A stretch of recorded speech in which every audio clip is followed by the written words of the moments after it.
butuh perhatian bersama ini. Menurut saya tidak hanya desa, tapi dinas-dinas terkait juga bagaimana juga harus ada kesamaan visi, ada kesamaan keinginan juga untuk membangun daerah, sehingga data itu diharapkan betul-betul objektif. Dan sering ini terjadi, terutama di desa kami, ketika kita dimintai data, kita masih butuh waktu untuk mencari. Barangkali ada beberapa desa yang dijadikan pilot project dalam hal pelayanan berbasis digitalisasi itu sendiri.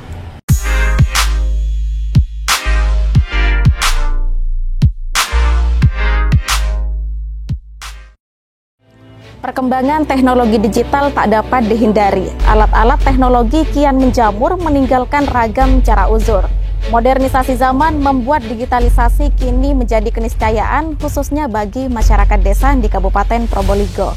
Nah, Seveners, berjumpa lagi dengan saya Haliza. Saya di sini akan mengajak Anda menapaki lebih jauh lagi untuk membangun desa digital di Kabupaten Probolinggo.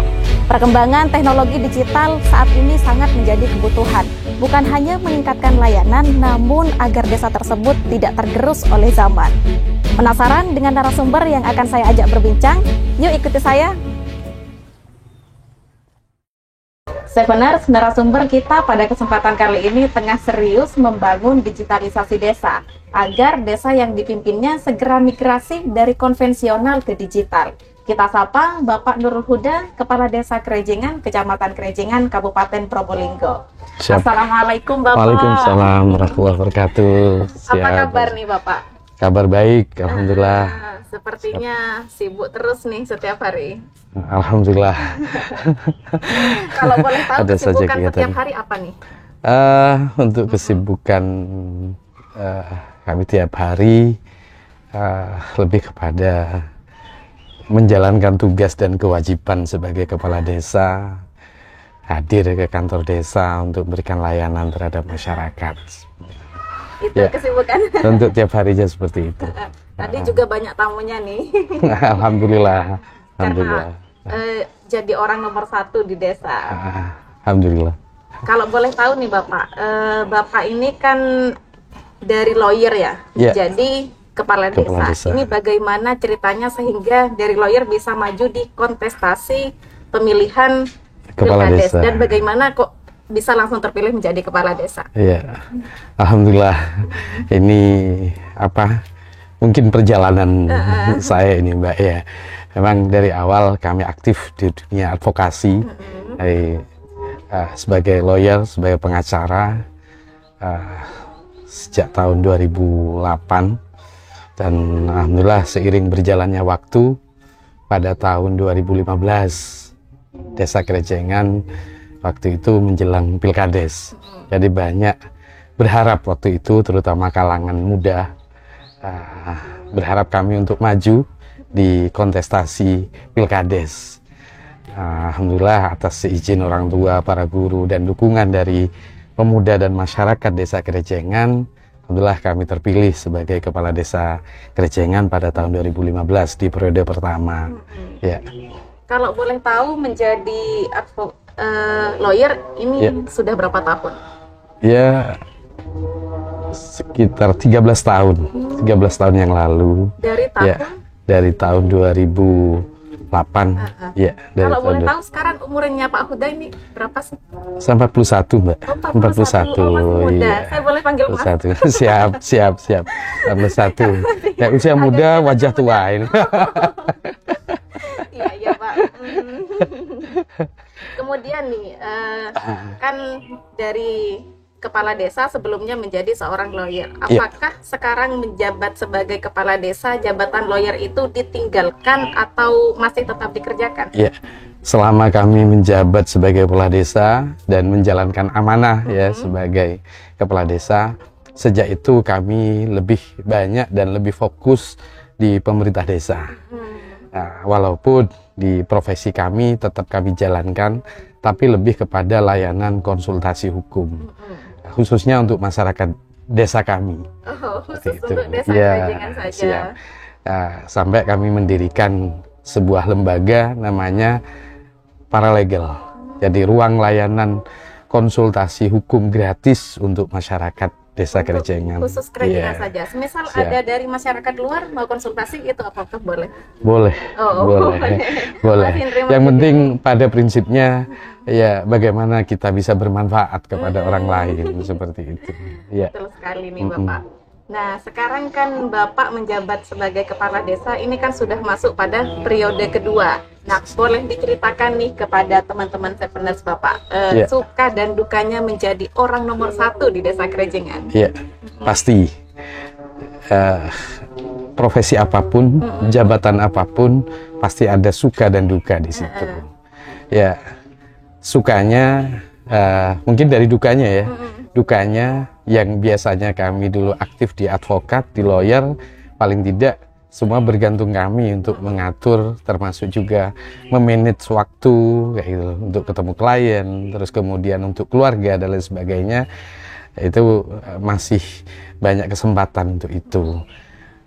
Namun demikian, ketika kami sebagai kepala desa mungkin berbeda dengan ketika kami menjalankan profesi sebagai pengacara. Tentunya waktu sudah kami lebih banyak fokus dan tidak terikat dengan waktu. Artinya hampir 24 jam harus kita siap dalam hal pelayanan terhadap masyarakat itu sendiri.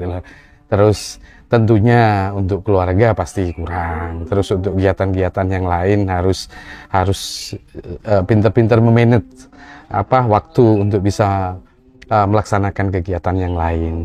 Namun ada hal yang tidak bisa diukur dari materi menurut saya, paling tidak kesempatan untuk mengabdi kepada masyarakat di situ.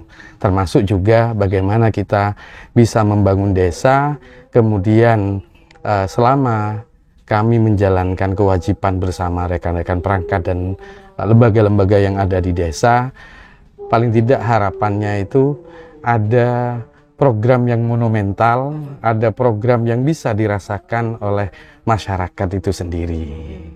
Itu yang Nah, sebelum kita berbicara tentang digitalisasi desa nih, mungkin boleh diceritakan Bapak dari profil pendidikannya jenengan atau pengalaman organisasi sebelum menjadi kepala desa.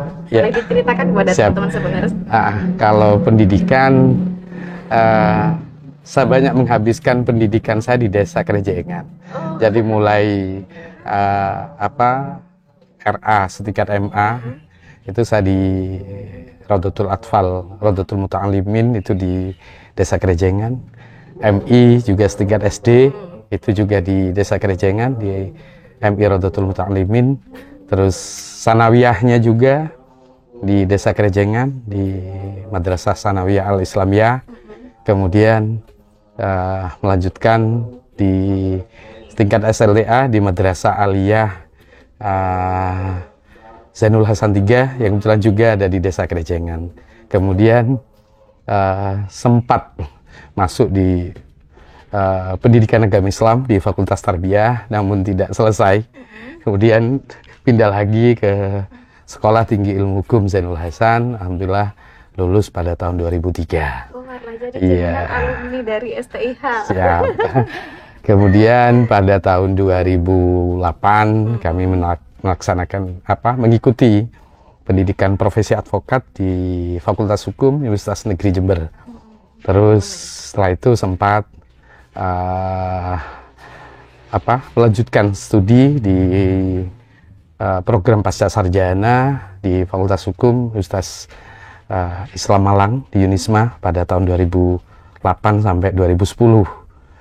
Itu pun hampir selesai, saya tinggal. Sempat masuk di program pasca sarjana S2 di Fakultas Hukum Universitas Negeri Jember. Karena hanya 1 tahun. Dan terakhir ketika kami menjelang Pilkades sempat mengikuti pendidikan program pasca sarjana di Universitas Muhammadiyah Surabaya, dan alhamdulillah tahun 2016 ketika kami jabat kepala desa, alhamdulillah kami mampu menyelesaikan program studi S2. Keren banget. Ini salah satu kepala desa di Kabupaten Probolinggo yang sampai menempuh di S2 gitu Pak ya. Di samping itu kami juga banyak aktif di pendidikan-pendidikan. Selama kami menjabat sebagai kepala desa, ada 2 pendidikan yang pernah kami tempuh. Satu, ikut pendidikan profesi mediator yang diselenggarakan oleh Jimli School of Law and Government, lulus tahun 2018. Kemudian tahun 2019 juga di lembaga yang sama, di Jimli School of Law and Government, itu kami menyelesaikan pendidikan auditor hukum. Jadi alhamdulillah kami punya lisensi mediator, auditor, juga sebagai advokat. Ya. Jadi gitu sejarah menjadi seorang lawyer nih Pak. Ya. Kalau di organisasi banyak. Kalau di organisasi nggak bisa begitu, Pak. Paling tidak alhamdulillah saat ini masih diberi amanah sebagai ketua LPBH di PCNU Keraksan, terus sekretaris MUI Kabupaten Probolinggo, Majelis Ulama Indonesia, dan pernah juga menjabat sebagai ketua Abdesi Kabupaten Probolinggo, dan sekarang kami aktif juga di organisasi profesi, dan alhamdulillah dipercaya dan diamanai untuk menahkodai IKADIN, Ikatan Advokat Indonesia Kabupaten dan Kota Probolinggo. Ya. Bukan kaleng-kaleng juga. Pengalaman organisasinya sebanyak itu, dan juga dari riwayat pendidikan juga sampai S2. Kemudian nih Bapak, kalau kita berbicara tentang perkembangan teknologi yang semakin pesat hari ini, nah bagaimana cara Anda sebagai kepala desa memajukan desa minimal agar desanya tidak tergerus oleh zaman? Ya, ada beberapa program yang pernah kami inisiasi, yang pernah kami lakukan juga. Pada tahun 2017 kami coba membangun sebuah program layanan berbasis digital, namanya Probolinggo Single Window. Namun menurut saya itu cukup efektif, cuman karena ada kendala sehingga kami tidak bisa melanjutkan. Salah satunya karena program dan lain sebagainya. Apa nih, berbentuk aplikasi apa? Aplikasi, iya, dalam bentuk aplikasi. Terus layanan itu memang cukup membantu kepada masyarakat kami. Tentunya target efisiensi dan efektivitas dalam memberikan layanan masyarakat itu lebih mudah untuk tercapai, seperti itu. Kalau saat ini Pak, di Balai Desa sendiri, di kantor desa sendiri, untuk pelayanannya itu menggunakan apa, masih tetap menggunakan manual atau sudah ke digitalisasi? Ada beberapa kegiatan layanan, ada yang berbasis di digital, ada juga yang masih manual. Ya. Apa sudah menggunakan lapak juga Pak? Ya, termasuk siak juga, dan insya Allah ini hampir sama dengan desa-desa yang lain. Ya. Kan sudah tersedia Pak? Ya, sudah tersedia. Jadi untuk sementara ini untuk layanan pelayanan administrasi, terutama KK, termasuk juga akte kelahiran, akte kematian dan lain sebagainya, itu masih bisa kita layani melalui aplikasi siak itu ya, lapak dan siak itu sendiri. Untuk yang lain masih manual ya, masih manual.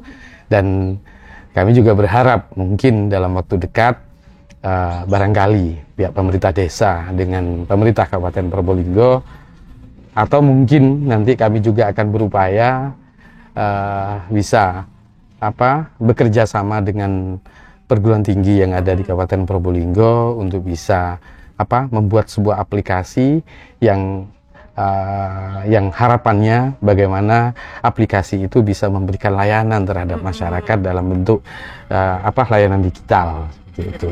Nah, kalau kita berbicara tentang pelayanan administrasi yang dimana sudah menggunakan aplikasi siak dan lapak, menurut Bapak Kepala Desa, apa sih dampak tersendiri bagi masyarakat ketika sudah menggunakan digital bukan manual? Ya, banyak hal. Tentunya satu, kemudahan bagi masyarakat untuk mendapatkan layanan lebih baik. Kalau dulu mungkin secara manual, ketika masyarakat ngurus KK, ngurus akte kelahiran, butuh berapa hari, dan itu pun ke Dispenduk Capil.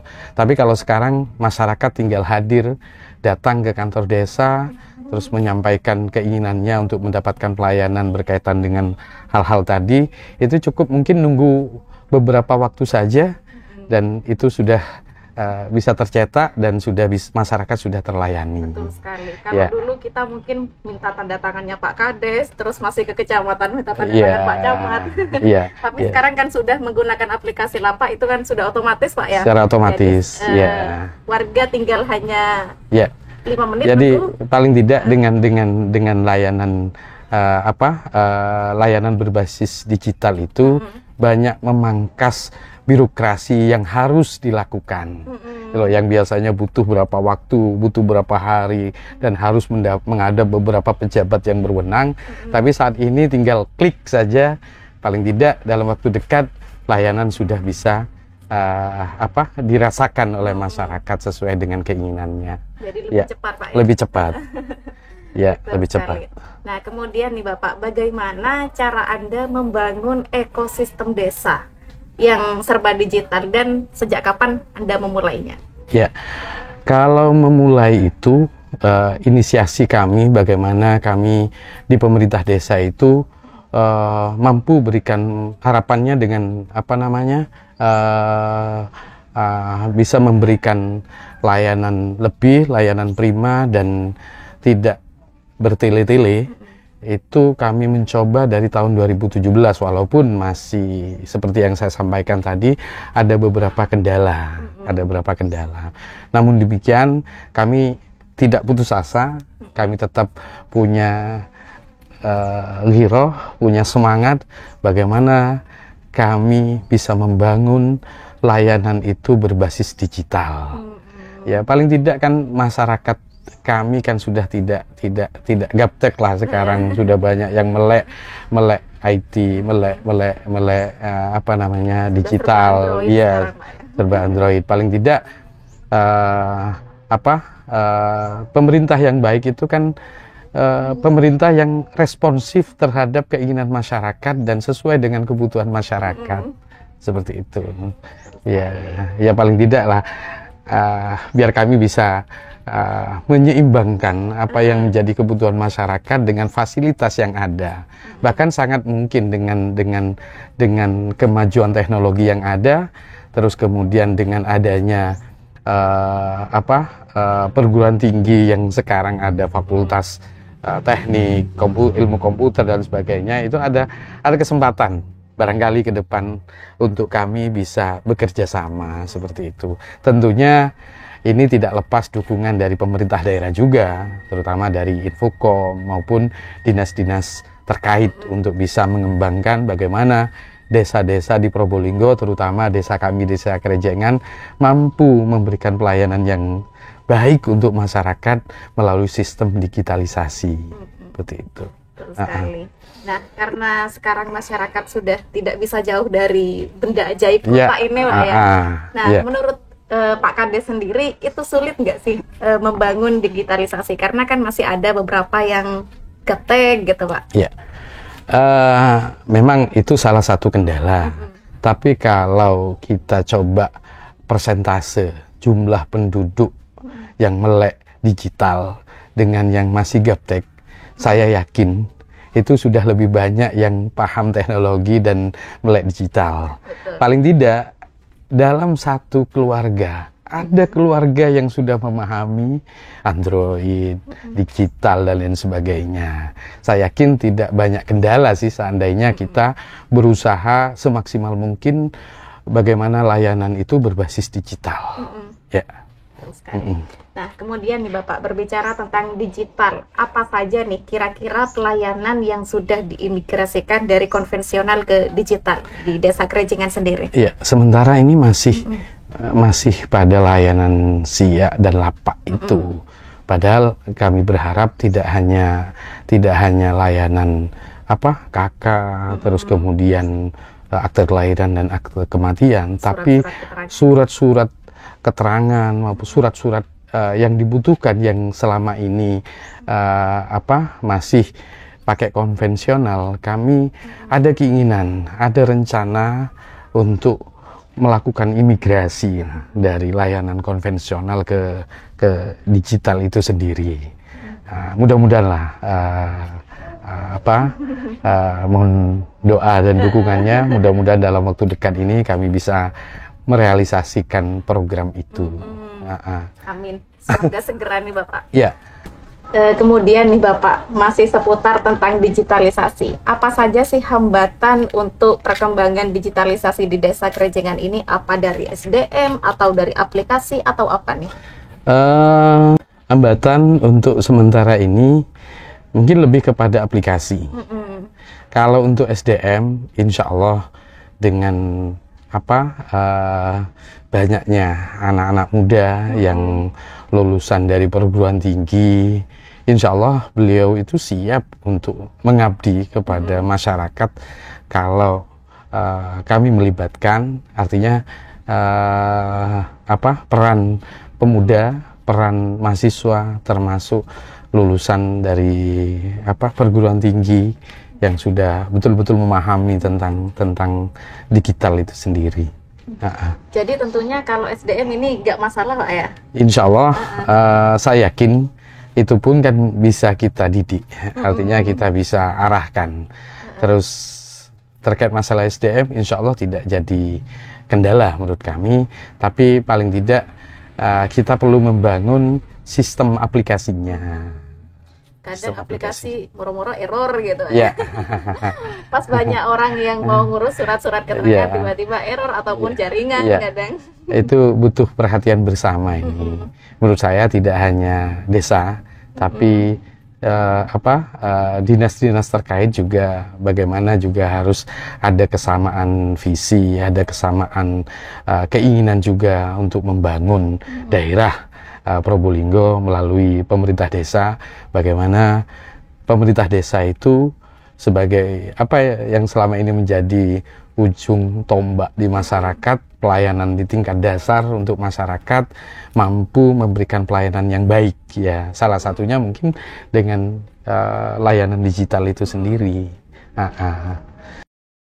Untuk membangun desa digital itu kan perlu penguasaan literasi digital. Nah, berbicara tentang penguasaan literasi digital, apakah di Desa Kerejengan sendiri ini sudah berjalan? Ya,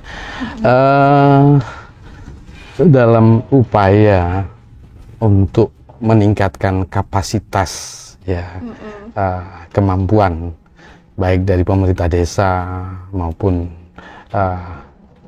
pemuda yang diharapkan nanti sebagai petugas yang bisa melayani program digital, layanan digital.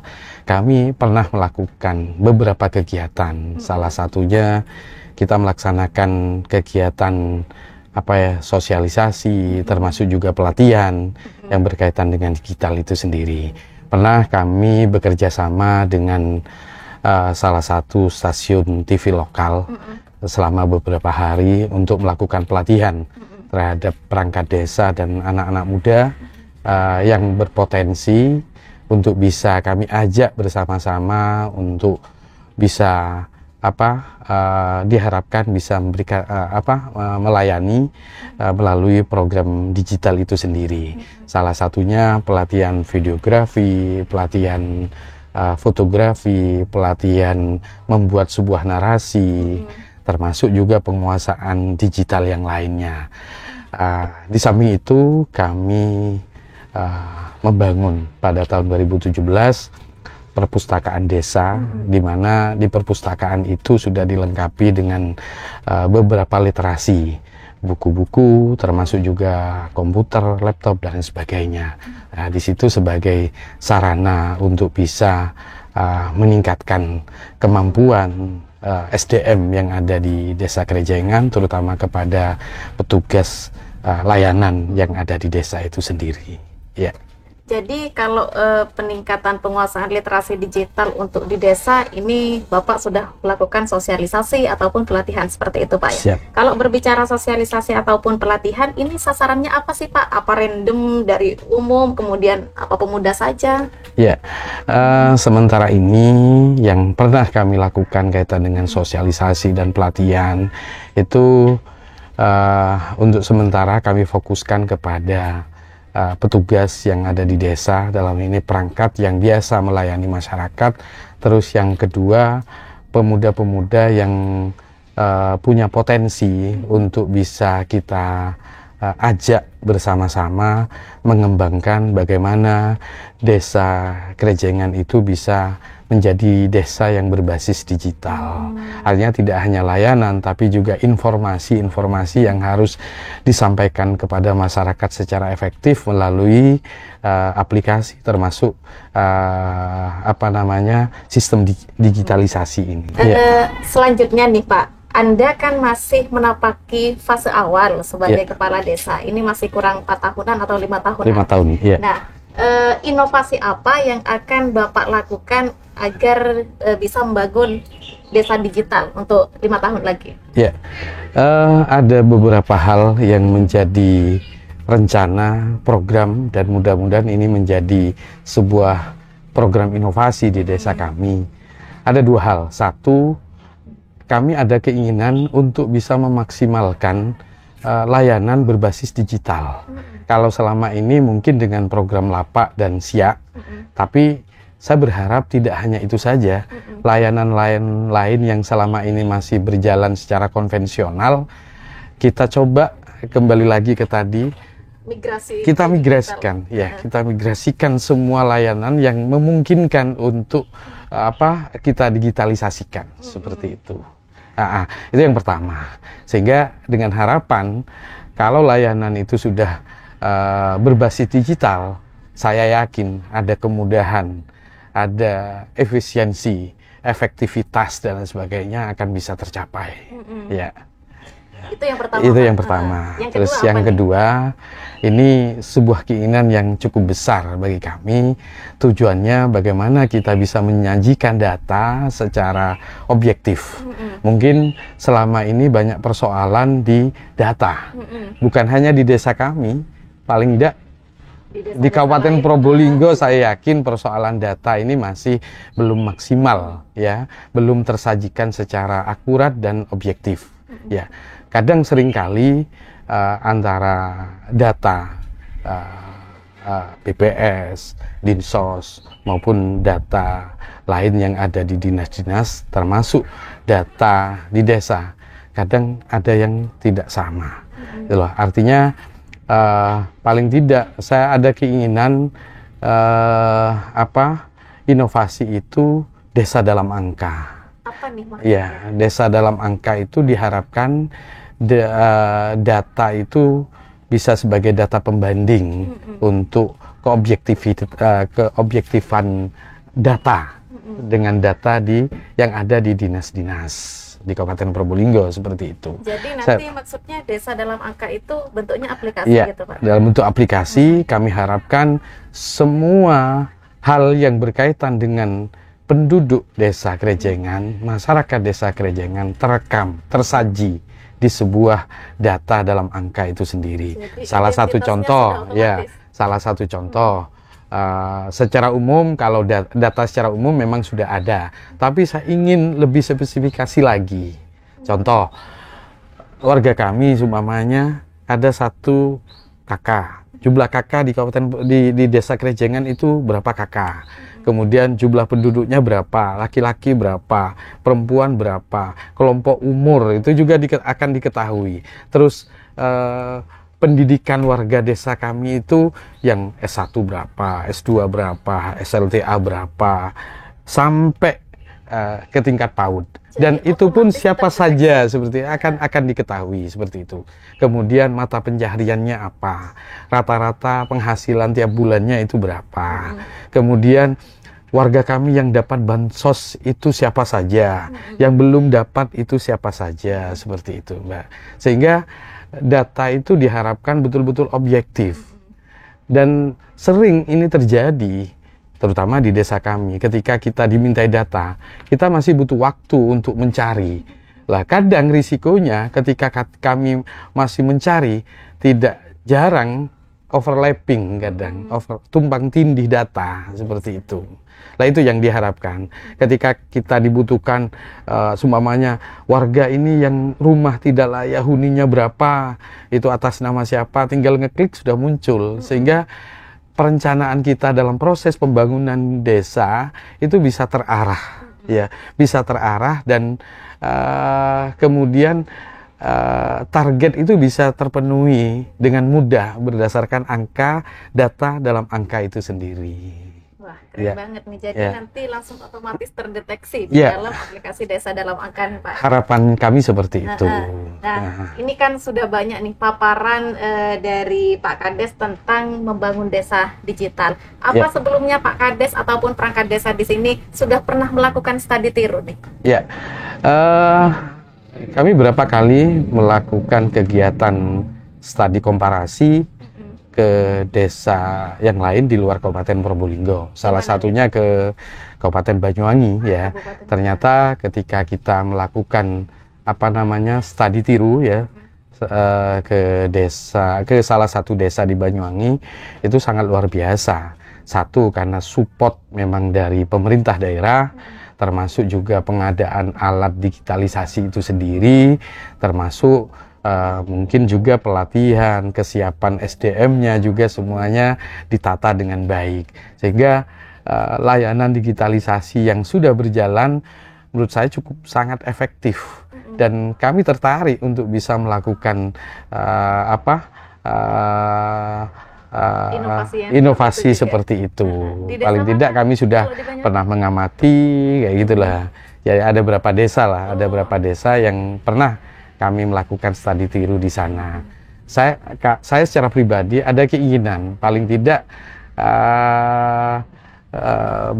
bukan lebih kepada uangnya, tapi bagaimana efektivitas layanan sehingga masyarakat itu terlayani dengan baik seperti itu. Output dari Pak Kades pernah studi tiru ke sana, harapannya untuk desa ini sendiri dan kabupaten itu apa? Saya berharap kami merencanakan melalui anggaran juga dengan anggaran bagaimana fasilitas termasuk ketersediaan alat, termasuk juga fasilitas yang dibutuhkan untuk layanan digitalisasi itu bisa terpenuhi. Terus yang kedua, kami juga berharap support dari pemerintah daerah melalui dinas terkait ya untuk bisa melakukan pembinaan, termasuk juga merencanakan. Paling tidak untuk awal tidak harus semua desa secara masif, tapi juga barangkali ada beberapa desa yang dijadikan pilot project dalam hal layanan berbasis digitalisasi itu sendiri. Ya. Nah, barangkali ada closing statement nih Pak Kades yang ingin disampaikan kepada teman-teman Seveners. Mungkin bisa disampaikan? Ya.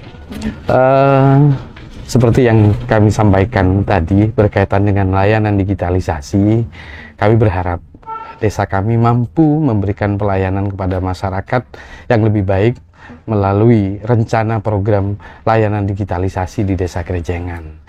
Karena saya yakin ketika kita memberikan kemudahan layanan kepada masyarakat, itu adalah bentuk kewajiban kami sebagai kepala desa bersama perangkat kami. Yang kedua, kami berharap dengan memberikan layanan kemudahan melalui program digitalisasi, paling tidak kami berharap mudah-mudahan masuk dalam kategori khairun nas anfa'uhum linnas. Ya. Sebenarnya tentunya membangun desa digital ini tidaklah mudah, namun bukan hal yang tidak mungkin. Berdedikasi dan bermanfaat bagi sesama tentunya akan menjadi bakti kita sebagai manusia yang berbangsa dan beragama. Nah, kita sudah sampai di penghujung acara. Tentunya banyak obrolan-obrolan yang bermanfaat bagi kita. Tonton terus, saksikan di Pantura TV dengan narasumber-narasumber hebat lainnya. Sampai jumpa. Wassalamualaikum warahmatullahi wabarakatuh.